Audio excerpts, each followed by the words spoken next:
Okay, welcome back to Youth Group Recap. Today we're going to talk about how God's presence is the point. Okay, so in previous lessons we've gone over, I think it was a year or two ago, we covered the Tower of Babel and how the Tower of Babel was likely a ziggurat structure. So a ziggurat was an ancient structure. It resembled a pyramid, but it did not have an inside, right? It was stuffed. It wasn't hollow. It wasn't like a typical building, right?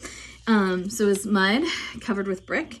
They had no inside, but it had a stairway on the outside, and then there was a room up there, kind of like what we would consider a guest room.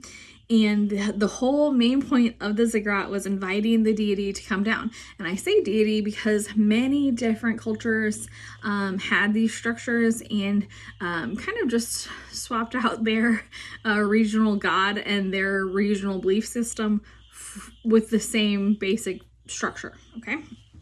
So, it represented the belief of gods traveling to the human realm. So if you've done that lesson with me, this is all familiar. You may even remember Genesis 10 and 11, the Tower of Babel was an invitation that God actually did accept, just not in the way the ancient people had expected, right? So the Bible is 66 books. It is by approximately 40 authors, and it was written over a period of 1,500 years. And yet, consistently, the theme is of God's presence with mankind, God with us, is throughout. So we're going to talk about that today. We begin in creation with God forming man from the dust. We see God walking in the garden in the cool of the day in Genesis 3:8, and in Genesis 5:24, we see Enoch walks faithfully with God.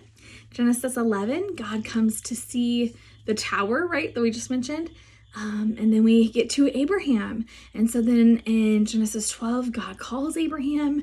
Genesis 15, he covenants with Abraham, and his presence is represented in this smoking fire pot and this flaming torch. In Genesis 26:3, God's now talking to Isaac, so continuing on that covenant, right? Isaac is Abraham's son, and God tells Isaac, stay in this land, I will be with you. Okay, Genesis 28:15. Now God's talking to Jacob, so Abraham's grandson. Look, I am with you. And if you've studied anything about the names of God, or if you are familiar with the passage, when Moses asks God what his name is, God says, I am who that I say I am.